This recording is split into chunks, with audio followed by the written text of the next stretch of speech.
Isn't we supposed to be having a fiesta? Watch this. Spurs Nation, what is going on? Hope you're having an awesome day wherever you're at. Go Spurs Go. Got a great show for you guys today. In the house, we got Jager and Nic Yarbro from At The Line podcast.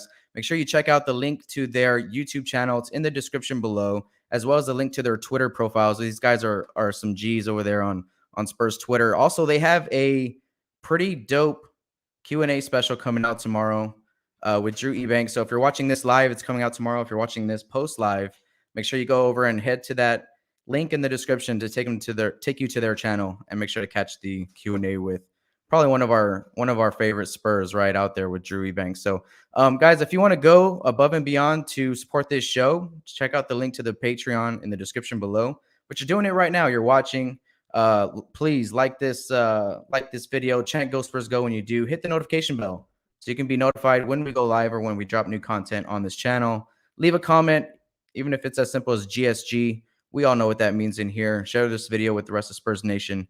All right, guys, so on with the show. Actually, real quick, thank you guys for 2K subs. New show times, not on Monday and Wednesday anymore. We're going to go Tuesdays and Thursdays at 8:30 p.m. And then we're going to try to do that Spurs Q&A with the live chat on Sundays around 3 to 4 p.m. All right, now on with the show. 2, 1, 0, and lift off. Hey, isn't we supposed to be having a fiesta? Watch this.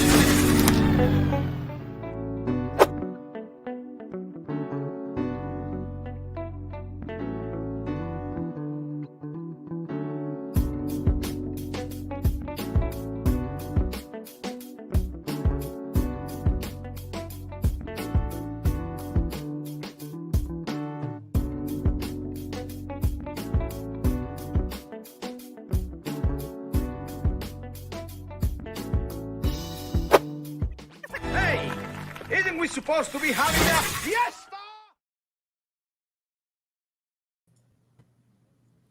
All right, Spurs Nation, very special episode here.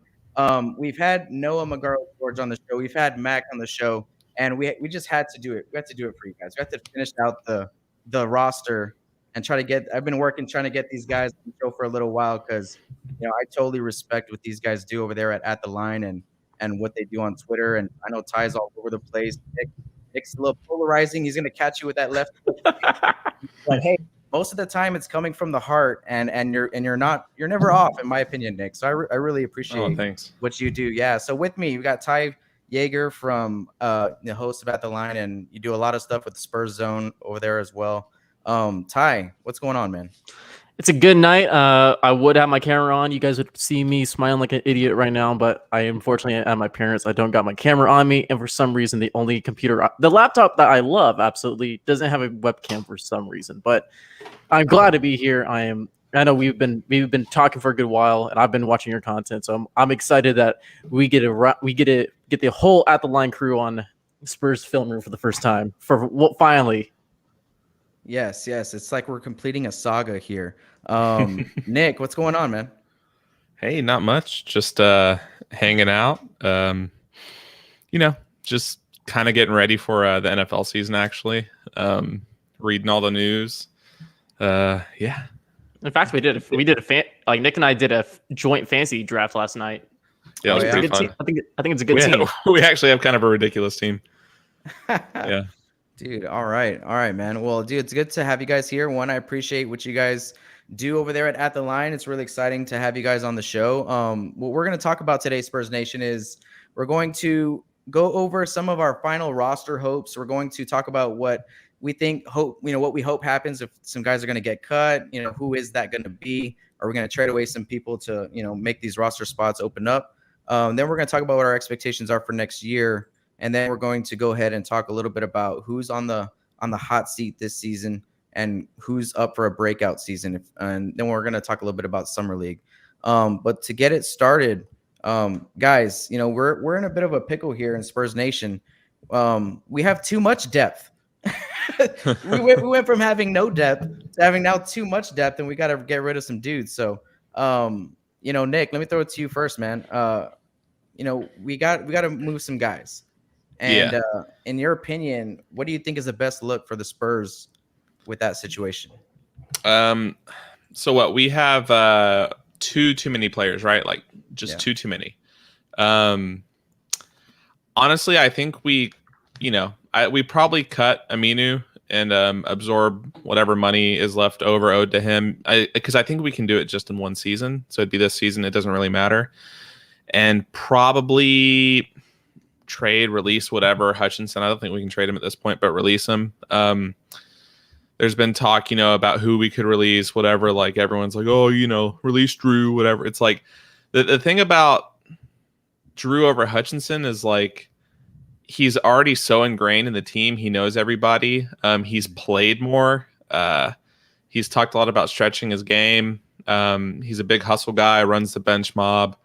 All around, I think it'd be kind of a mistake to release him or cut him in. I don't see it happening whatsoever, especially because he's so cheap. And he has his really good moments on the court. Yeah. I think it's like clearly Hutchinson and Aminu. And I'm also not totally convinced that we don't trade Thad soon, whenever possible. He's been talked about so much being available. Oh, he's available. He's available. I think we might see him get moved for a first at the trade deadline by a super desperate like playoff contending team. It's like, well, we just need that one hustle guy, that one guy that can do a lot. Because from what I've heard, I've watched him play a little bit, but from what I've heard from Bulls fans when we got him, they were like, y'all got a freaking killer, man. Like, y'all got a great player. And they were actually really shocked and kind of upset that we got, Thad, Aminu, a first, and, the other picks for DeMar. They were like, we shouldn't have included Thad. And like hearing that, man, it's great. It's great. Yeah, that is a good sign. What do you think, Ty? It's my sentiment's pretty much the same here, where I don't think Hutchinson and Aminu are going to be the ones that move on with the Spurs team. Aminu is just he hasn't found minutes late in his career. He's going on 31, and it's expiring 10 million. So it's easy to absorb. Like Nick said, you can absorb that into this year's cap and not have it affect anywhere else. Unlike when it came to DeMar Carroll, whenever you waived him, you had multiple years still left on that contract. Yeah. And so that had to be stretched out, and we're still paying him, unfortunately, only like $1 million this year. But I don't see Aminu moving on. He might get traded if anything happens, but I don't see him staying with his team. Same thing with Hutchinson. Again, Hutchinson, he's 25, getting paid $4 million on his, I want to say the last year of his rookie deal. Again, you can take that cap hit. It's not going to affect you long term. But it's like he hasn't found minutes. He's at 25. Eubanks is actually a year younger than him, and it plays a position that Spurs actually need in terms of power forward. And then I want to say that Eubanks' contract becomes guaranteed either today or tomorrow. So, so no matter what, that 1.7 million, you're not saving any money if you cut Drew Eubanks at this moment. So it's most likely not happening. And you know what? That's like the Spursy thing to do. I don't know if you guys would agree. Like, guarantee his money, and then if you keep him or not, I mean, at least give him his money, right? Like, don't shortchange him. I think the Spurs are kind of, for sure, they've been doing that for the past few years. Like with LaMarcus, they're like, oh no, we'll buy you out. It's fine. Yeah, like we'll accommodate. DeMar. Yes, exactly. And Drew's contract was even he was still going to get money no matter what. It was still partially guaranteed. It was just not fully guaranteed in terms of the cap. Yeah. So. Mm-hmm. So, man, you know what? Like, when I did like an episode about a week ago and kind of giving my take on what the move should be, and I was trying to put like my Spurs bias aside because I took off Drew, right? I was like, if you want to be or whatever, I took Drew off, and then about 10 minutes later, I saw him over there off to the side, and I was like, no, I got to bring him back. I just can't do it. My heart can't do it. You know what I mean? And there's value in that. And I think there's more value in that, like with the Spurs organization than, a lot of other places, like what you said, Nick, about the culture already being ingrained in him. And if you have to move him to keep players who are on a 1-year deal like that, and like Aminu, Hutchinson, it's just not worth it. I think that totally like outweighs the scale. And like, you've already put so much effort and development and time into Drew. And he really is kind of just cusping what he could be. I think, if he adds to his game, I think that's a huge sign for Drew, because for the first few years, he was really just kind of establishing himself as like, I'm good at this, right? Yeah, for sure. Put me in the game and I'm going to do this every single night, right? And that's in the G League or in San Antonio. And I think that was a huge difference between him and Chemezi. I was on the Drew train the whole time, right, with that whole debate. And then we see him throw. Did y'all see him throw some punches in the G League? On that flagrant. Yeah. Like I'll say that dude deserved the punch, but like, don't almost ruin your career over a G League game. I know Chemezi has had like some foot injury or wrist injuries, summer league, whatever. Yeah, like he had a wrist injury, so I'm sure he's like pretty sensitive to like the thought of going down again, especially for a guy that's trying to get paid a bit of money. But yeah, so y'all hear about it more tomorrow when our interview releases, but I do see Drew staying for sure this year, because he's talked about how much time and effort over this offseason that he's spent with Chip. He has spent apparently a lot of time with Chip and revamped a lot of his 3-shot. And, from what we heard, he might be getting some sort of official green light this year to take more threes, because it was never in the game plan originally. And now, I mean, Ty can back me up, it's kind of sounding like he has like a real chance to take them. Yeah, and it's the thing with Drew too, and I think people need to realize this. The Spurs system, especially the past like 3 seasons, doesn't really allow some players to really do what they want. Like if you look at Drew Eubanks in the G League compared to his NBA, it's a different player. It's not a completely different player, but there's a lot more in there that Drew is not doing in terms of he was getting the ball a lot more. He was rim running a lot more in the G League, being a lot more of a force. And when he goes to the NBA, and he says this in our Q&A, I believe he even said this in our first interview, that he just had to play the role that he was given, and he couldn't really stretch out beyond that, because he's doing what the team needed, and also he's trying to get himself a contract too. So whenever you're a guy like that, where you're kind of near the end of the bench, you kind of do what the team needs you to do instead of doing what you want to do, just because you're trying to establish yourself in the league. And that's what Drew has been trying to do the past 2-3 seasons. And now he's getting a fully guaranteed contract. Mm-hmm. It's the ultimate teammate thing to do as well. You know what I mean? And that's why it's just a perfect fit. You can't let a guy like that just walk in and out of your door if you can help it. You know what I'm saying? And Drew, I mean, in the G League, I think he was throwing that mid-range jumper up a little bit more in Austin, which we haven't really seen him do in San Antonio. He has a good looking shot. His shot is not like ugly, like some guys have some ugly shots and just shouldn't be shooting it. Drew's not one of those guys. But yeah, and I don't know if you guys would agree with me or not. We needed that role guy too. It's like, because that's exactly how it is. Like when you go into a season, I've coached basketball at the high school for a few years, and you got to be clear, and the expectations got to be clear about what your role is, and that's for every single guy on the roster. Even like the last 3 guys, it's like your role is to do this. Cheer us on, push these guys in practice. You know what I mean? Like, and just be like the ultimate teammate guys. And Drew was in that situation. He thrived in that situation, I think, too. It really showed off his character, and character, I mean, as we know, is a huge thing for San Antonio. So I like the idea of moving off Hutchinson. We barely even knew him, right? We barely knew you, Hutchinson, right? But him out the door makes a lot of sense. Al-Farouq Aminu, look, I like the idea of having Thad and Al-Farouq Aminu on the team, just because it gives us depth at a position that we haven't had depth at for years, right? It's like we had Rudy Gay or bust pretty much, and bringing those 2 guys in to complement like Luka, and I don't know if Doug McDermott's going to end up playing the 4 or the 3. I'm pretty sure both, right? He'll probably get some run out there as both, but at the cost of Drew Eubanks, I agree. I think we try to move some of these other guys, and there was a report I think out, right? I think Jeff Garcia reported, was it a few days ago, that is out on the market. Yeah, I saw that report. He was in like a group of different players that were on the market randomly. Mm-hmm. It was kind of like, this, and then Thad, and I was like, oh, Thad snuck in there. I also kind of think that might be why I don't know the money yet, but we signed Bryn maybe to inject a bit of culture, and then kind of bank him for a pick to a team that's going to need shooting at the trade deadline. I think we're going to be super active at the trade deadline, or we'll at least see more than we've usually seen. I mean, we've already seen more than we've ever seen in an off season, in a free agency. So, I guess we'll see. So what go ahead, Ty. No, I was gonna say, and then we saw all this movement because this was like one of the first times that this team has ever had this amount of cap space, this much of like freedom when it comes to the cap to the roster, and so it's like I was expecting a lot more movement just from that alone. Mm-hmm. Yeah, which is very exciting, and I think that kind of that's a good segue into the next topic. So when we get right back from this break, we're gonna go ahead and talk about what our expectations are for next season. When we get right back. Hey, isn't we supposed to be having a fiesta?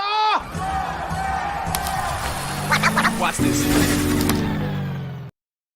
What's going on, Spurs Nation? I hope you're enjoying this episode so far. We got Ty Jager and Nic Yarbro from Twitter and from At The Line Podcast. Check out their link to in the description to their YouTube channel. Tomorrow, they're going to have a pretty cool episode.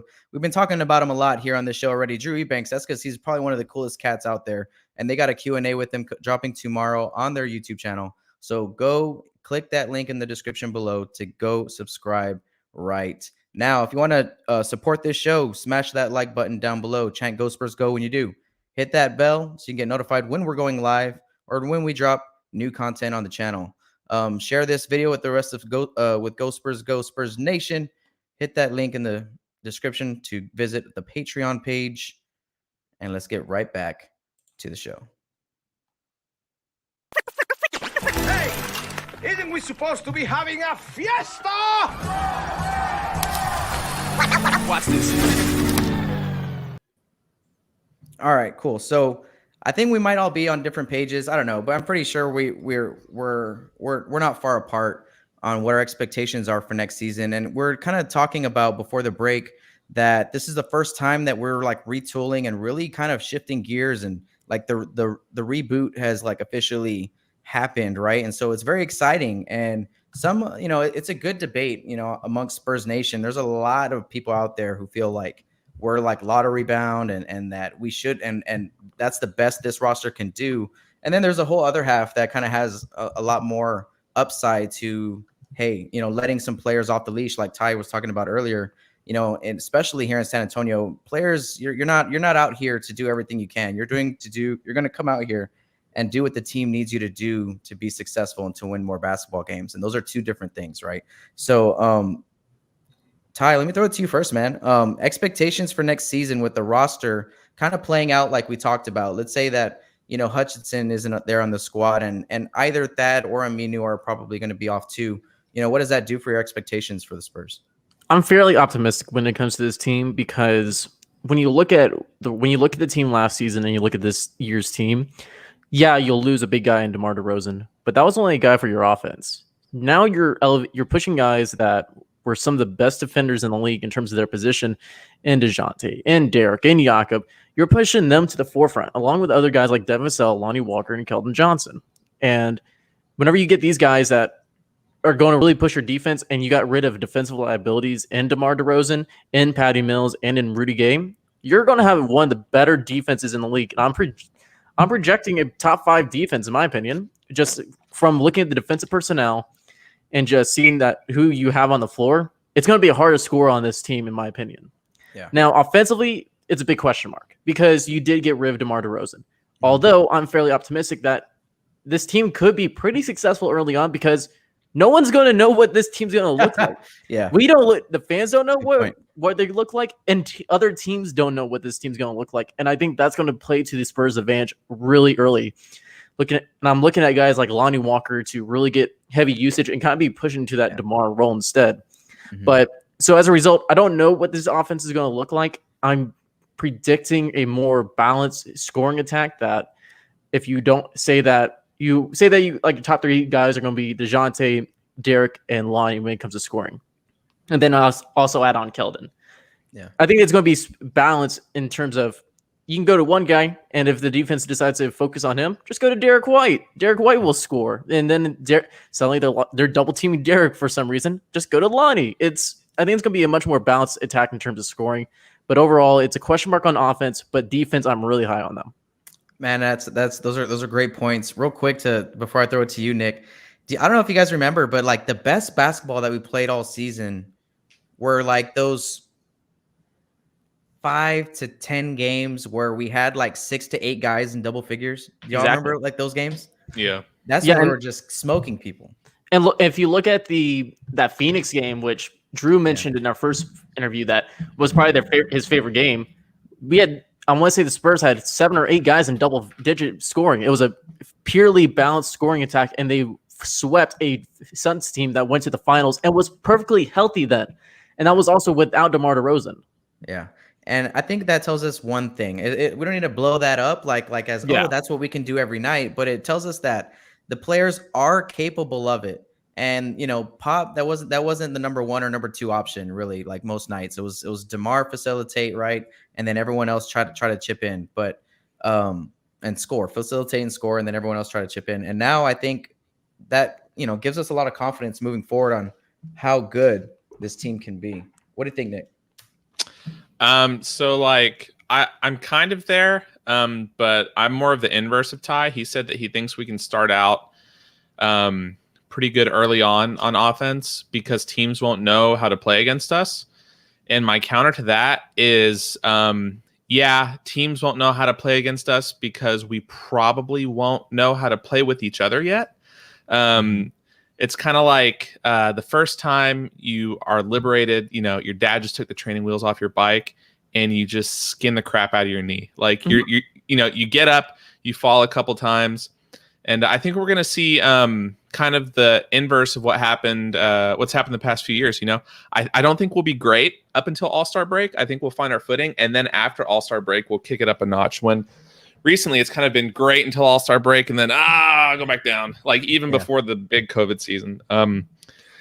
Like these guys, they have good games where we play unselfish basketball, whatever.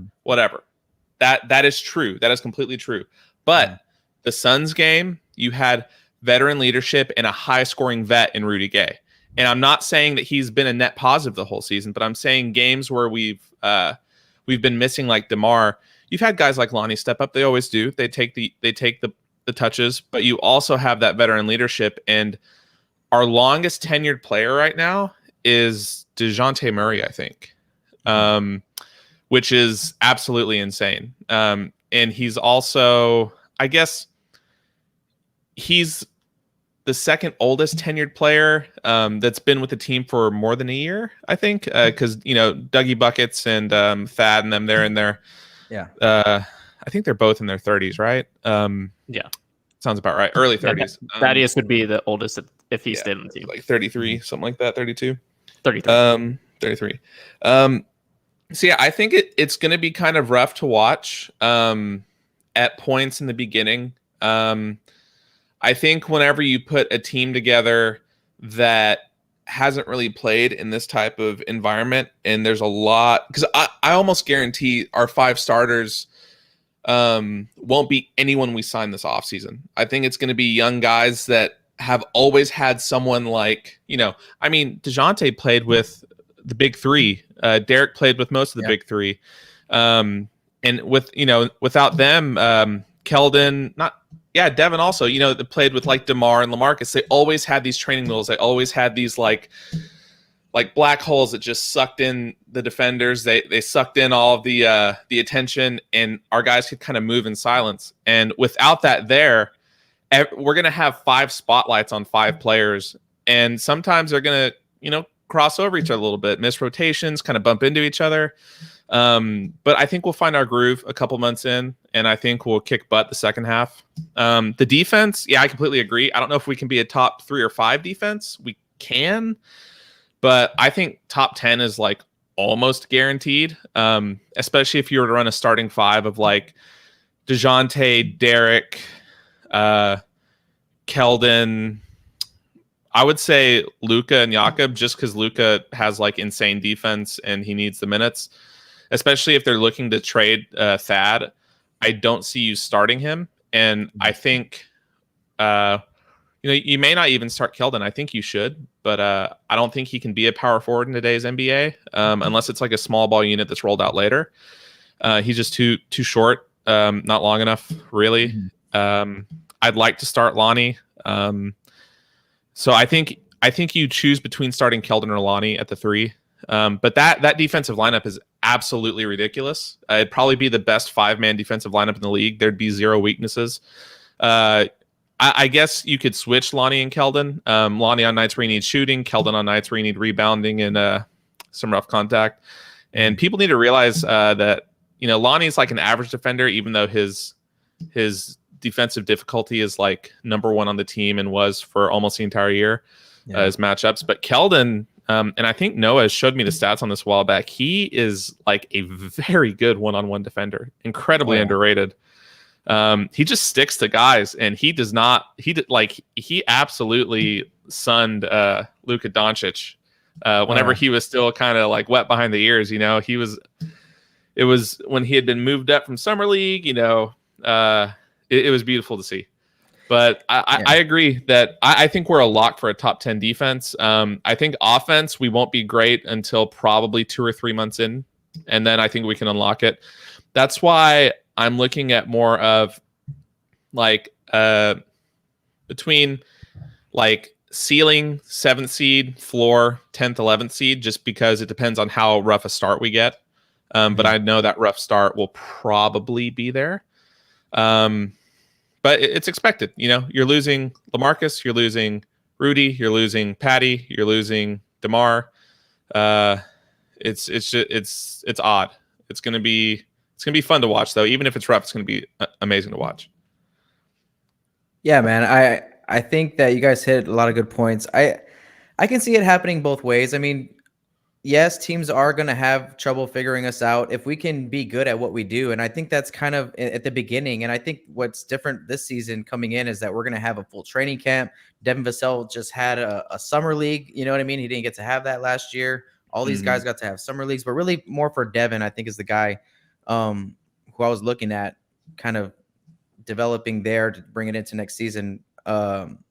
Defensively, man, I've been saying it for a little while. I'm sure you guys believe it too. It's just like when Derek and DeJounte are on the floor, they can be, the best defensive backcourt in the league if they wanted to, and that's their ceiling. And we just haven't been able to see it because of injury and the season before they staggered them, right? And I don't know, man. Offensively, I'm curious to see how good we can be because I have a lot of high hopes for us. I feel like we're very capable. I feel like Derek White has to be that guy. I mean, if you're going to put a number 1 guy offensively where, you are going to be running plays for, to get a bucket, you got to have that guy that's going to get you a bucket, and you have, who is that guy for you guys? Like for Lonnie. me, it's kind of Derek White at this point. I think 100% it'll be Derek, but man, like you know how you have like those bum players that just like go off a night. They're like, oh, I just dropped 32 points. And you can see that they're a bum, but like they're just getting like lucky shots. Teams are just like not even trying sometimes. Seasons, it's near the end of the season. They're already first seed or whatever. Like they're locked in their spot. Whenever Lonnie goes off, he isn't just like, oh, I'm throwing up a shot, it kind of went in. He is like creating off the dribble.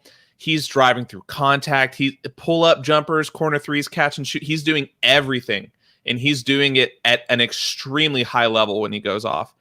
And if he can make it consistent, I think he could be a 25, 26 point per game scorer at like his ceiling.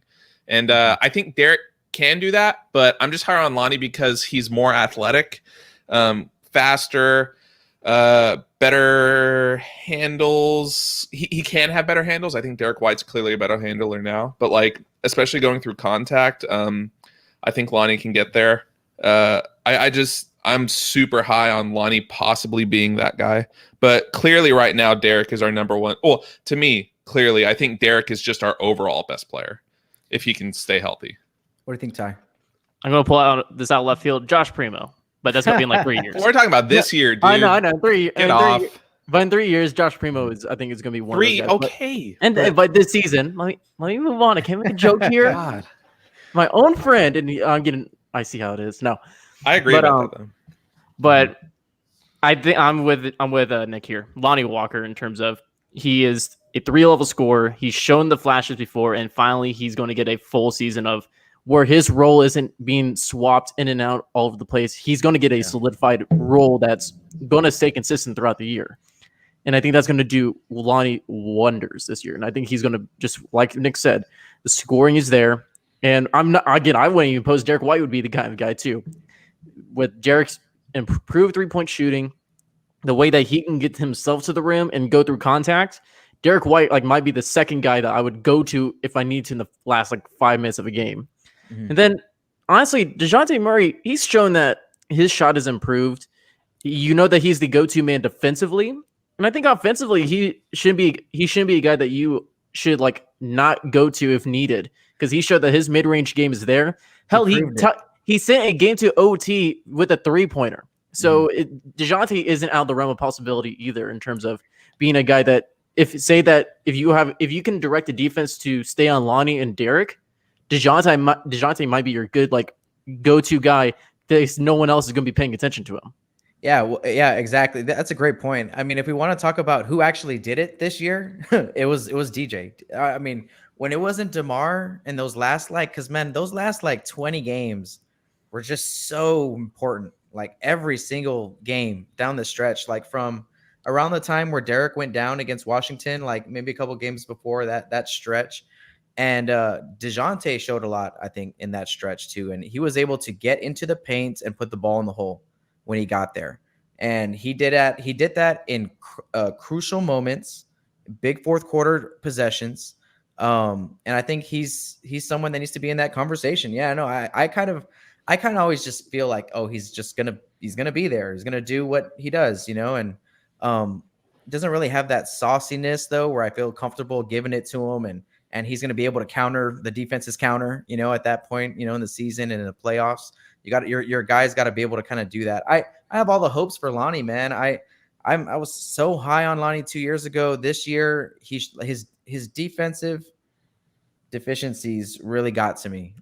They really showed themselves, which I thought was concerning, because sometimes you can hide them, but most of the time, man, when he was out there, he was a liability. And I think that's why he got played off the floor against Memphis, was because if he's not hitting his shot and he's not putting the ball in the hole, he's a liability, and you couldn't have him in there in crunch time moments. Now, I feel like I hope it's an easy fix, because it's Lonnie, like you said, he can be that alpha.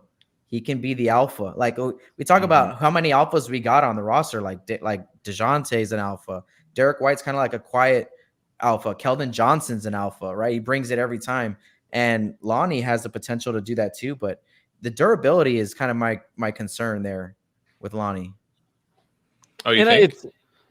I can see that. I can see why that is, especially seeing last season where he did go down with the injury and he was out for 10 games, and the Spurs were not good without him. Yeah, and we needed him. Trash without him. We needed him. Yeah. And so it does hurt, but I think also that proves how valuable Lonnie actually is, even in an inconsistent role that he played a part in terms of scoring and stuff like that. And honestly, I don't think he's that bad of a defender. I think the advanced numbers just kind of really didn't do him any favors. I think he's an average defender. I'm not saying that he's not Derek or DeJounte in terms of defense, but I think he's still an average defender. I don't think he's as bad as DeMar was. Noah's shown us that he had some of these worst matchups in terms of difficulty. These were most difficult matchups. They threw him out there to feast or famine, and the Spurs have kind of done that before. We're going to throw you on their best guy and see how you do. Yeah. And I feel like he didn't do well in a lot of those moments. The number on that, I believe, if I can remember correctly, was 3/4 of the way through the season. Lonnie was had the 40th hardest one-on-one matchup in the league, at that point in the season. And to put that in perspective, DeJounte was at 84 or something, and DeMar was at 168. So he was going I think we'll see him take a bump in advanced stats whenever it comes to defense this season, just because I feel like they played him quite a bit off of DeMar, and which was bad in general. Playing anyone really with DeMar is kind of bad for your defensive numbers, especially because you had to hide him so often. And they tried to hide him with Lonnie. And when DeMar's on the court, every other team's best player is usually on the court. So they're like, oh, we're going to give you like Shea Gilgeous-Alexander, or we're going to give you someone who's going to cook a completely average defender. And Lonnie at best is just a completely average defender. Like he hasn't peaked above, like maybe for one game, he was an okay defender, but he's just completely average and even probably a bit below average. Luckily with his athleticism, I think that can change. It might just take a couple years. But yeah, I think you also saw him play a lot with Patty. So like he always had it was always 4-on-5 on the defensive end. And he's like that size where almost every elite alpha player in the game outside of like a power forward is like 6'5" to 6'7", and he was like always on them. So it was kind of a I wouldn't say poor coaching. I would just say like poor rotations, which is something that we're kind of used to. But yeah, no, he's nothing better than like average at best. And hopefully that can change. Poor rotations and just bad place, bad time. You know, I think it's like a half and half thing. I think that's totally valid and it's true. It's true. I also think that Lonnie needs to do better with that opportunity because I feel like that right there, guys, is the opportunity to lock you in. Like when Danny Green got that opportunity, like when he barely got that role, like a long time ago. I remember, I think it was like against Dallas. He had the job of guarding Monte Ellis, who was Monte Ellis at the time. You know what I mean? Like, and Manu was hurt, and Danny went in there and he impressed. You know, like when Kawhi got that opportunity to guard the best guys his rookie year, he did well with that opportunity, right? Keldon is doing well with that opportunity because they're assigning those, you know, to me, it's like, okay, it's not like the most important thing, but what I would like to just see is Lonnie step up and knock that out of the park and just put that piece together because it's really the only thing to me that's hindering him from just like unleashing on fools. You know what I mean? Like, because it's a confidence thing too. When you give up a bucket or you're getting beat off the dribble or your guy went back door and you gave up a wide open layup, you know what I mean? Over and over again, that affects you on the other end of the floor too. You know what I mean? And I think Lonnie is one of those streaky guys. Like you said, he can drop 30 or he can give you 8. You know what I mean? It was just kind of all over the place this season, but if you again, like I said, if you with him having a consistent role, I think consistency should follow. Just because you saw him this last season and the season before where minutes were just inconsistent in terms of how much he was getting a game, if he was starting or coming off the bench, and just the role was very inconsistent. And I think the consistency will follow. And then with defense, as long as you can have him play averagely defensively with the defensive personnel that you have on this team, I think you can definitely afford a average defender, Lonnie Walker, to be on the floor. And and not have him be like a liability that DeMar has ever been. Yeah, like imagine having. I'm sorry. Yeah. No, yeah.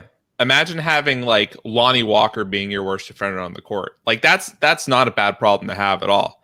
And that's kind of why I'm also a big Luka fan, but I'm pro Luka starting. So looking like Derek, DeJounte, Lonnie, Luka, Jakob, because that gives you spacing, that gives you length, that gives you defense, that gives you handles, that gives you court vision, and that still leaves a second unit lineup something crazy. Like you could have like Trey.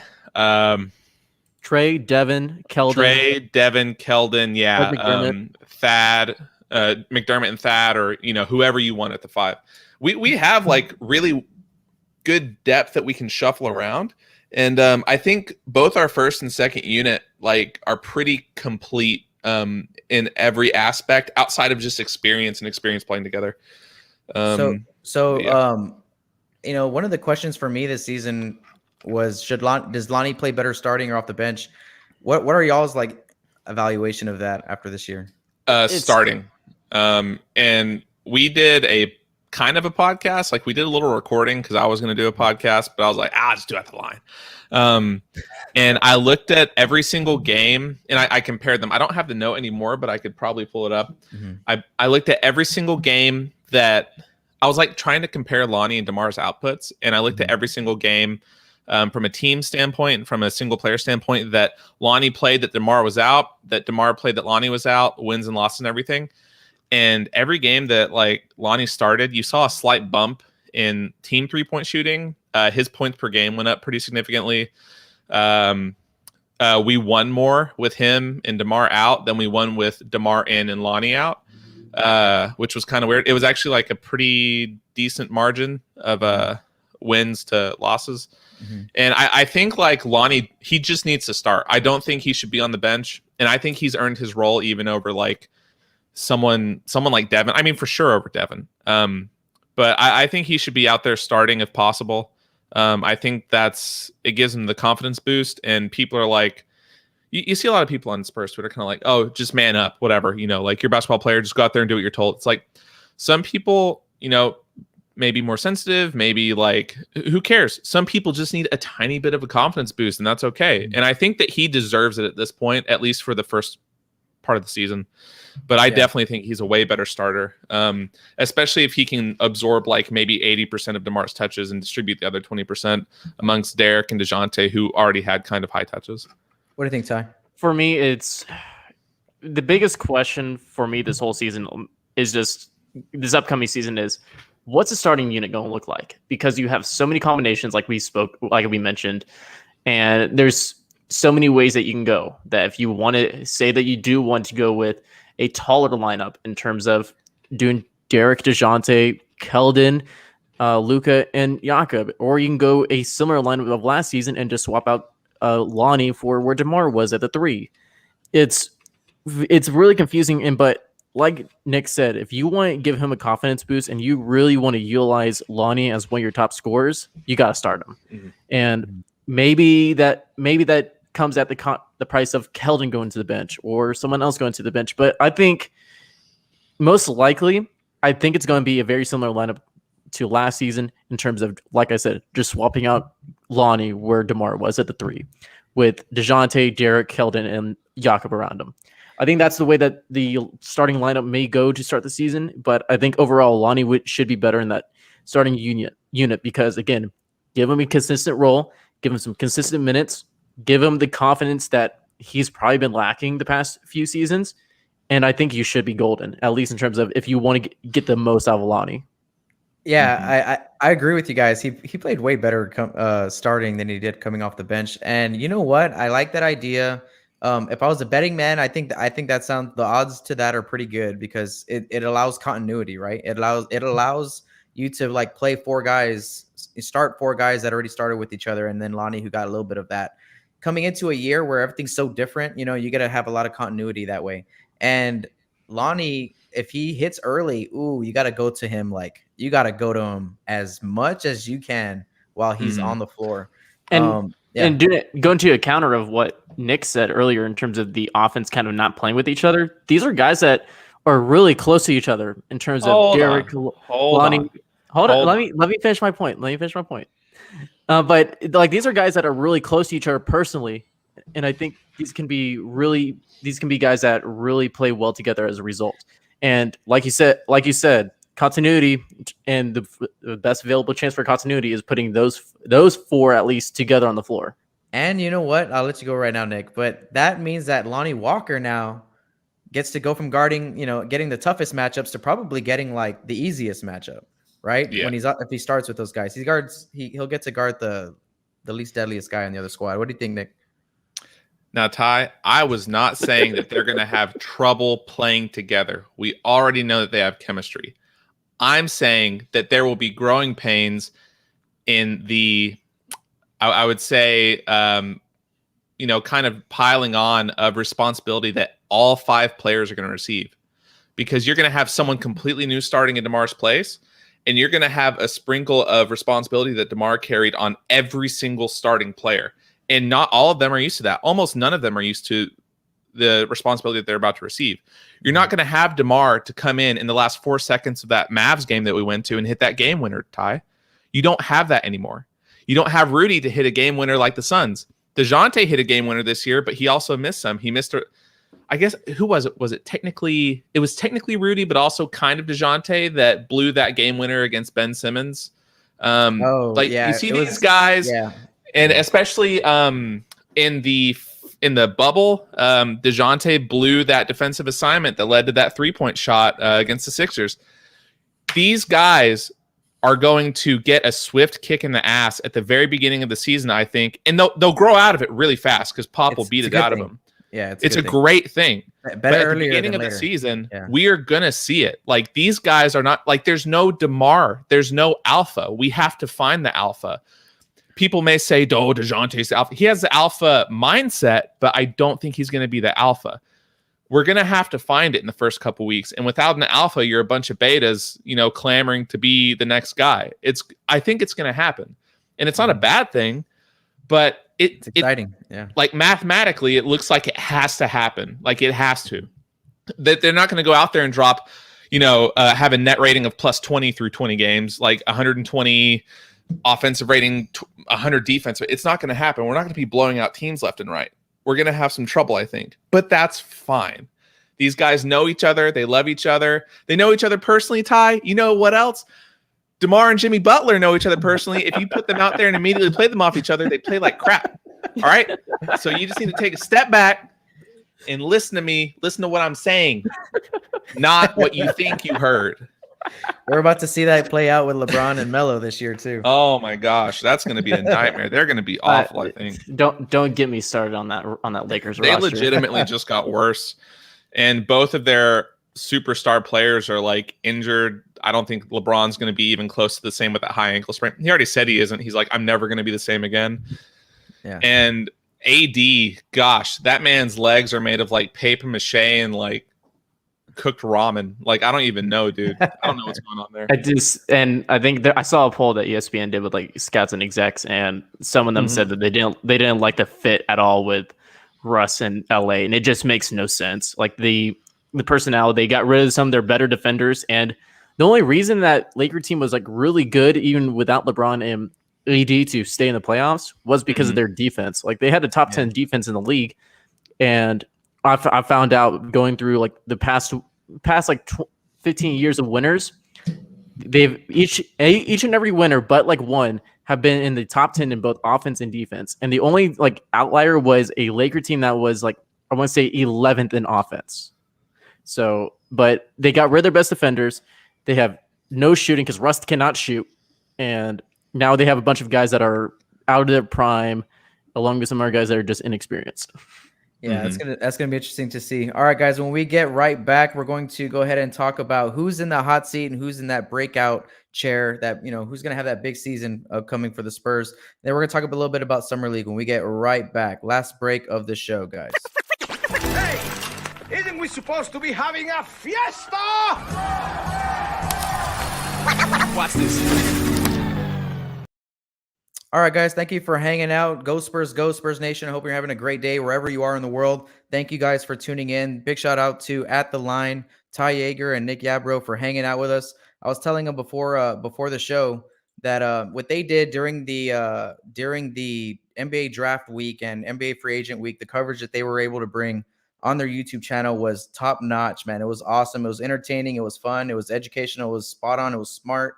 Right. So if you guys aren't subscribed to their channel, make sure that you guys go ahead and click the link in the description below and go check out their YouTube channel. I think they're on Twitch as well. Tomorrow they have a very special episode coming out, a Q&A with Drew Banks. Make sure to go check that out. Go Spurs Go. If you want to support this show, you can do it in a few ways. You're doing it right now by watching the show. Thank you. Make sure to hit that like button down below. Chant Go Spurs Go when you do. Hit the notification bell. It'll let you get notified when we go live on this channel and when we drop new content. Make sure to leave a comment in the description below. In the chat, in the live chat, or post live, and share this video with the rest of Spurs Nation. Check out the Patreon link in the description below to go above and beyond and really help grow Spurs Film Room. All right. Last break of the show, guys. Thank you for hanging out. Let's get back to Ty and Nick from At The Line. Hey, isn't we supposed to be having a fiesta? Watch this. All right, guys. So we've been talking a lot about the hypotheticals of this season. I think that's one of the most interesting things is that who knows how it's going to happen and what the lineups are going to be, who's going to be in the hot seat, and who's going to have the opportunity to have a breakout season. But let's start with that one first. Real quick, I want to keep you guys here for too long, maybe another 10, 20 minutes or so. Who do you think has that opportunity about to be served up to them to go ahead and kind of take a huge step forward, not only in helping the Spurs, but in their career? Because I feel like we have maybe like 4 guys that are in that spot right now. because of like what you were saying earlier, Ty, how it was like team first. And there was a lot of guys. There's so many shots that are going to be on the table now with Patty, Rudy, and DeMar being gone. They didn't just eat up our salary. They ate up all the shots and all the minutes on the roster. And now that that's off the book, who's going to be served up this year? Nick, I'll throw it to you first, man. So I think you have your like predictable Lonnie Devin. But my two sleepers on it are definitely Luka and Trey. I think Trey is going to be a massive asset to the second unit this year, and he's shown that he can be, especially like he was hitting it like threes in the summer league. He's not a 3-point shooter, but he was hitting them at an okay rate. He looks so good, and I mean his ceiling is way above his brother's in my opinion, and his brother's already a really good second unit player. But yeah, I just think he's going to be our floor general for the second unit. I'm excited about it. Because I love Patty, but watching him like put the ball on the floor was awful. Like crucial turnovers every time it seemed like. The other one is Luka, of course, because I'm some big Luka stan. I kind of am, but it's like he showed so much in his defense, and he was defending ballers. He locked down Shai Gilgeous-Alexander like relative to other defenders, and he actually locked down Julius Randle like on a long assignment for both players. I think his shooting might take a big step up. He has this weird affinity to kind of look at the ball as he shoots, which brought down his shooting a lot.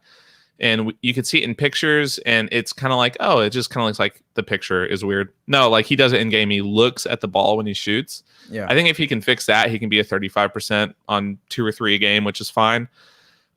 His finishing is good. He looks a lot bigger on his posts, on his Instagram post recently, like muscular wise. His legs are huge now. His arms are bigger. He's just wider in general. He's got more tats. Best tattoos in the game. He does by far. They're nice, man. His handle, like he was working this off season with a guy, I forgot his name, like the guard whisperer or something like that. He's a guy that trains NBA level point guards and shooting guards. This 6'11", quote unquote power forward. He's not really a power forward. Was working with a guard trainer, and I can see why. You see some of his mixtapes. He's got the shooting, kind of. He's got the handles. His passing is good, but his defense is next level. And I think he can comfortably guard the 2 through 4. I think he can stretch to the 1 through 4. I don't think he's big enough to guard the 5.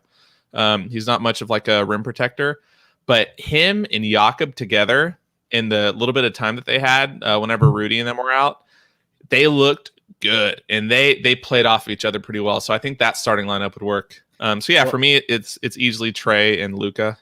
So I'm glad I'm not the only one on Luka Island, man. I've been on Luka since look, coming into the league. I was there in Vegas that summer, and I was watching him play, and it was like obvious, like there was so much that he needed to grow into, like the terminology, learning the defense, all that stuff. But you can just tell that his IQ is so ahead of his age, right? And like he's more of like a point forward, even on the offensive end too. That's something that I think we don't even know yet, is how good of a passer he's going to be with this unit if he's able to do that. So no, I'm right there with you on Luka. Actually, if you go to my channel, I don't know if you've seen some of my breakdowns. I have a lot of breakdowns on Luka, and some against New York, right, where he had to go up against Randall because that was a tough tough ask for him, and I think he came through. So I agree with you there. And then dude, he's been growing nonstop since he got here, in my opinion. And the thing with Luka too is Luka's on my list, but I won't have to rehash anything. But like Nick was saying, he's a very versatile player. I think he can defend 1 through 4 safe, and then even 5 depending on the matchup. But he is one of the most versatile players on the Spurs in terms of offense and defense. On offense, he can drive to the rim, he can slash, and he can finish, along with having an outside shot. We're going to see if that outside shot's really improved or not, and I think it has. He has the shot for it. I think it just needs to land. And then, like we've been saying, defensively, he can really guard any position with the athleticism that he has. He can move like a guard at his height, at his size, and really still be able to do a lot of other things. I said, and going to last season, I was not expecting that defense. Like whenever we went to the G League bubble, I was not expecting that defense at all. Yeah. And like I was gonna say, like defensively, he may be weak. I think that's his main weakness. He's not gonna be a rim protector or anything like that. But it's like, okay, Luka is showing off on defense all of a sudden. Now, I don't think he's ever going to be a rim protector in terms of that. But if he can be a good one-on-one man and being a good off-ball defender, man, that's it. Yeah. That's all the Spurs really need. And can I say something real quick? And I'll finish this up. And I think he would be a key reason the Spurs would be a top 5 defense. Mm-hmm. Yeah, another thing that is never talked about with him, and I know this is said about white players a lot, like this phrase, but it's true. He is sneaky athletic. He's legitimately sneaky athletic. He just has random flashes where he'll absolutely dumpster someone. Like he crossover Euro stepped Kawhi at the rim. It looked like he was back in the G League. I saw that clip recently. I watched like 6 times. I was like, man, I just can't believe he did that. And he made it look easy. His jumping is like he has some really good putback dunks.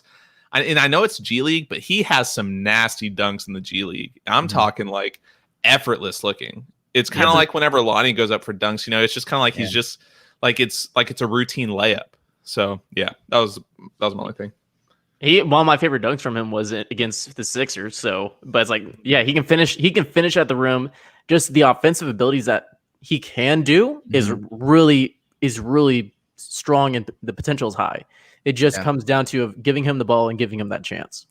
Yeah, he had that one baseline rip against New Orleans. Y'all remember that one too? Yes. Mm-hmm. Oh man, dude, I think he had one of the highest verts, right, in the combine or something that year that he came in at 19, right? So I would agree, man. I would agree. Luka's that guy that can really change the dynamic of this roster. So hot seat. Oh wow. Real quick, hot seat. What do y'all think? So for me, it has to be Lonnie Walker. Lonnie Walker is in the hot seat no matter what happens this season. He's going into the final year of his rookie contract, and I don't think an extension gets done this offseason just because there's 2 different ways that this can go. If he does resign, it's going to be for less money than DeJounte or Derek ever gets. And as a result, I think, and with knowing the agency that Lonnie works with, which is Clutch Sports, and they're mostly getting the most for their players, and he's not leaving. I don't think he's leaving, but I think he's going to be betting on himself and winning a higher pay contract. And the only way that he can do that is by betting on himself and showing the Spurs that I can be your top guy in terms of scoring. Yeah. And so as a result, he's going to be on the hot seat. It's going to be a make or break season for him, because if he gets that consistent role, that elevated role, and still just can't show up with the consistency, the defensive end doesn't improve and it possibly get worse, then I can see the Spurs like, I don't think you're not worth it. I can see the Spurs keeping him, but it's not going to be for a big contract. But if he wants to make the money and he wants to keep a high role on this team, he needs to really perform, and he's certainly on the hot seat. And honestly, I'll rather take a Lonnie Walker on a hot seat than any other day. Yeah, chip on his shoulder. I'd like to see that. What do you think, Nick? For me, sorry, Ellie's like wanted to talk, man. Yeah, I think hot seat for me, and this might be maybe not like super maybe not super controversial, but I think Lonnie, of course, is there since he's up for contract extension. But as someone who could transform into a trade asset, I actually think Derek is there just because of health. Like if he cannot stay healthy this season, I think he's just gone. Like if he has if he has like a big injury that can like heal throughout the season, okay. But if he gets those nagging things again with his feet and stuff like that, or like, just like his plantar fasciitis, if that flares up a bunch, cause him to miss a lot of games, I think he's going to go from our best player to a great trade asset. I just think that's going to happen, which is a shame. But your best player cannot miss 25, 30 games a season.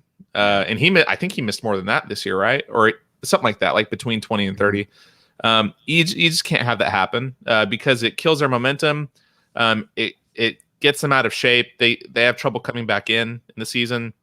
And, if you can get a first or two for him, like I think you just have to do that at that point. If it's the end of the season and he played like 48 or 50 games and had like decent numbers, but he just missed a lot with injuries, yeah, I think it has to be Lonnie for obvious reasons, and then Derek. That's like my little hot take. Yeah, I can see both y'all's points. Just to be different, I'll go ahead and throw Jakob in the mix. I feel like what are we going to see? Are we going to see development from him? In what area are we going to see development from him? And are there going to be other guys that are going to come after his spot? You know what I mean? I feel like he has to prove that he is the clear-cut center on this squad moving forward. So, and the thing that we were told too is that there's going to be very competitive practices, and I don't think anyone's minutes are solidified here. Maybe I think DeJounte and Derek minutes are pretty much the only solidified ones, but around the roster, people are going to be competing for the minutes, competing for those starting roles. And I like it because there's competition breeds success and brings the most out of people. But like you said, Jakob Poeltl is certainly, you have a lot more centers now in your depth between Drew Eubanks, between Jock Landale, between Zach Collins, who honestly I'm going to put in the low key possible breakout guy because that's like a low risk, high reward type contract the Spurs sign. And I don't think it's going to happen this season, but next season that could be a guy. And I think, but if you have Drew Eubanks who develops an outside shot and becomes a lot more versatile than just inside, Drew Eubanks could easily be competing for some starting minutes. So yeah, I certainly agree that Jakob is certainly on that hot seat. You know what, Ty? That's a great point. Spurs Nation. Ty just made a great point. Competition at a high level breeds just even higher levels, right? You know what I'm saying? So these guys got to push each other. These you're right, dude. These practices are going to be awesome. I would love to be a fly on the wall and see Lonnie go at Devin, go at Primo, go at Derek. You know, like it should be a lot of fun. All right, guys. So real quick, let's wrap it up with some final thoughts here on Summer League. Again, right before we do that, though, Spurs Nation, make sure to subscribe to their channel. The link is in the description below. It's at The Line on YouTube and Twitch. Follow Ty Jager at the Ty Jager on Twitter and at Nic Yarbro on Twitter as well. And give these guys a follow. All right, guys. So real quick, it's smart not to dive too much into, never get too high or low on Summer League performances. But it's good to see them, right? And yes. What are your takes from this year? I'll throw it to you, Ty. All right. So first up, I know it's Summer League. Everyone doesn't want to overhype stuff. But there needs to be a point of made that when a guy shows that he is the best on the floor in Summer League, that means that he is certainly NBA ready and he's ready to contribute on the NBA floor. We've seen this before with multiple guys from across the league and whenever they went to Summer League and they showed out, they became contributors to the NBA right after. We've seen this with Lonnie. We saw this with DeJounte and Derek, where these were guys like some of the best guys on the floor, and they showed it. And this was also the same thing with this kind of also applies with G League, where if you're one of the best guys on the floor in that competition, you're most likely NBA ready. And so Trey Jones, the way that he showed off, that's really encouraging. And that shows that he can contribute, that he can go up against NBA level talent. And like, I know these are kind of like these guys are near the end of the bench or younger guys, but for him to show off what he did and also get snubbed from all Summer League teams, it's travesty. But the way that he showed off against that talent shows that he is certainly going to be a guy coming off the bench that's going to be valuable to this Spurs team. What do you think, Nick? I agree. I'm a big Trey guy. Also, I don't want to harp on it too much because we've been flooded with stuff about it, but Primo looked great. He had the highest points per possession on the team with after so many possessions. So it, not like 3 possessions, but he looked great. Pull up shooting, he looked great. He could create his own shot. I think the weakest parts of his game were trying to drive and finish into the basket. He wasn't great there, but he's also younger than 60% of the first round prospects in the next draft. So I think we'll see him get bigger. Right now, he is younger right now than I was when I graduated from high school by a month. Dude. So I'm not worried about him. I think a little under the radar is someone that Austin should pick up is Justin Robinson. I think he looked pretty good, especially for what he is. I mean, of course he's the Admiral's son. That's great. I think he could be a really good asset in Austin, and I think if his trajectory is what I think it might be, he could be a pretty decent NBA player in a couple years. I liked what I saw from him. His per 36 numbers, I don't have them right in front of me, but they were pretty insane. And yeah, those are the three big ones. Of course, Devin way outplayed everybody at the summer league. He just didn't play. They were just like, "You're too good. I don't want you to get injured." Yeah, it was way too easy for him. Also, Devin looks a lot bigger. In his arms, especially, he looks massive, which is great. Yeah, Trey looked great. Primo, very promising, especially with that shot creation, which you don't really teach to a player. He just looks so natural with it. And Justin Robinson, I'm a big fan of that. Man, can we just mention that one-legged deep 2-pointer fadeaway shot from Primo, and that was just clean. That was like a freaking just Dirk clean shot, dude. Yeah. He hit two really good fadeaway middies in that game, like deep middies, like practically 3-pointers. Yeah, his touch is insane. I would agree with you guys, man. Trey Jones is showing us that he's more than that. We can't put him in a box just yet. He keeps showing us just something. He can do something new every time he gets on the floor. He shows me something new. And he's tough defensively. So that's what's probably going to get him on the floor sooner than later. Yeah, Primo was insane. I think Wieskamp showed that he needs some work too. He needs a couple years to go.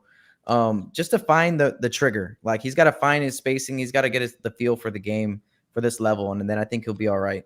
And then luckily in that last game, Wieskamp did show some improvement. Like, even though a lot of the other guys were out and he kind of was elevated, first off, in the Utah series, everyone was struggling from deep. Like, no one was getting shot from any teams. But then, like, he slowly kind of found his rhythm. This is like first time he's played competitive basketball, I assume, in months. So you kind of saw him slowly get better and better. And I agree that he's not. I don't think he's NBA ready. He's most likely going to get that 2-way deal, and I think that's a perfect deal for him, just because he's going to be able to get back and forth, mostly minutes in Austin, which I think that's going to be the place that he's going to really improve the most. Yeah, he needs it. To the guys that aren't making the team, man. DeQuan Jeffries, Jeffries. That man is just a buff version of DeJounte Murray. It just like if you look at him, he's like, are you sure that's just not a buff version of DeJounte Murray out there? But yeah, DeQuan Jeffries was very promising, and I see why the Spurs signed him on a waiver for like their last contract to end the season to make sure that he stayed on their roster.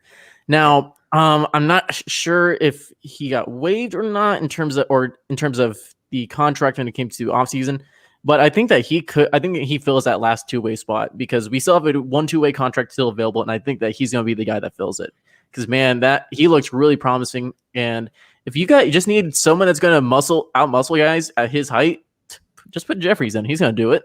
You know, I was just real happy that he did well. Like, I hope he gets opportunity somewhere, because I think he showed that he can contribute to at this level, you know, and I hope that contract, you know, shows up on his doorstep. Yeah, he's like, did y'all see Desmond Bane when we played against Desmond Bane? Oh my God. And Primo had to match up with him half the time. It was like an 18-year-old kid on a NFL linebacker, man. I felt bad. Desmond Bane, like, I know this is a guy that KOC has always been hyped on. Desmond Bane's just like a freak of nature when it comes to physicality, and he's a good dude. I actually really like him. Whenever after we played at Memphis and in summer league, they did a post game with him, and he had some really good words to say about San Antonio and the youth. But he's a really good overall. He's a good dude, and I'm really excited to see what he can do. But man, I feel bad for guys that go up against him, especially if they're like Primo's, like, I'm just barely out of college, not even a year out of high school, and I gotta go up against this guy. This isn't fair. But he didn't shy away, right? And I think that's even more impressive than whatever happened on the court, was just that he was there to step up to the challenge, man. And that's something that you can't teach either, right? Sorry, man. Hey, well, thank you guys for stopping by. Really appreciate you guys coming on the show. Spurs Nation out there, again, like I told you, go check the link in the description below to their YouTube channel at The Line. Also, they have a special episode dropping tomorrow, so definitely go hit that subscribe button on their YouTube channel. Hit that notification bell too, so you get notified when the episode drops. And you can find it. You can also find it wherever you get your podcast as well. This is just purely audio, so if you don't want to go to YouTube, you can go off Spotify or Apple Podcasts. You're going to find it almost everywhere possible. Absolutely. All right, guys. So tell them, Ty, tell everybody where they can find you, man. All right, first you can find me on Twitter at the Ty Jager. That's at the Ty Jager, Jager. That's where I mostly tweet about my takes, tweet some news, everything like that. That's kind of like my go-to hub. You can also follow At The Line on Twitter as well, At The Line Pod. That's where we also drop a lot of our information and news, links to YouTube, to our new episodes, anything like that. Like we asked fans for this Q&A episode what questions you wanted over there, and I really hope to do more of those in the future. So make sure to check out At The Line as well on Twitter or wherever you get your podcasts. Awesome, Nick. Why don't you tell everybody where Spurs Nation can find you, man? Just at Nic Yarbro on Twitter, at NICYARBRO. Yeah, I mean that's really the only place I'm at. Barely like on Instagram. It's probably the same thing there. I don't even remember. But yeah, just Twitter. That's all I pretty much use. And you can also find me, of course, on At The Line. I contribute over there. And also I've written an article for Air Alamo. I'll probably try and write another one soon. So you can try and find my work over there also. Awesome. All right, guys. Well, thank you guys for hanging out. We got to do this again sometime, man. Definitely. Heck yeah, man. Yes, dude. And again, dude, just huge fan, Spurs Nation for real, genuine, just a huge fan of their content and the show that they put out. It's either entertaining as hell or it's smart as hell, but it's never both in the same episode. I'm just you know what? I can back that up. Like we could be one moment we can be smart, and then the next moment, like in this recent episode, we did our intro and everything, and apparently I forgot to ask Noah, "Are you ready to go?" Because whenever we kicked it off to him, like when we start recording, we did the intro, like, Noah, we haven't heard from you. You there? And he's like, it's like a dead silence, and it's like, yeah, I'm here. I went to get water. Yeah, shout out to Noah and Mac too, man. I don't want to leave those guys out, man. Those guys are awesome too. And I don't know who these guys are that just hop on, I think, your Discord and join the show, man. But they're awesome too. I think there's a guy named like Joey. Joe. Is there a guy named Joe or Joey? Joey is awesome. He came in clutch during our free agent live stream because, again, I was doing this from my parents' house. I was not doing my normal setup, and I was like very limited with the amount of screens I have. I like to run it like a 3-screen setup, and any less, I can't function normally. But he came in clutch, and like I said, dude, I'm just gonna make you a mod on the spot, and he is great for us, and he's been a very solid contributor for us, and we're happy to have him. Yeah, that guy's awesome. That's good. So, all right, guys. Well, thank you for stopping by, man. All right, Spurs Nation, make sure to like this video, hit that like button, smash it, chant "Go Spurs Go" when you do. It sends good luck to Spurs fans all over the world. Hit that notification bell. Gets you notified whenever we go live, so you don't miss a thing. Leave a comment, share this video. If you really want to help grow this channel, support this channel, and by joining the Patreon, you get perks, you get giveaway entries, merch discounts, and all this other stuff.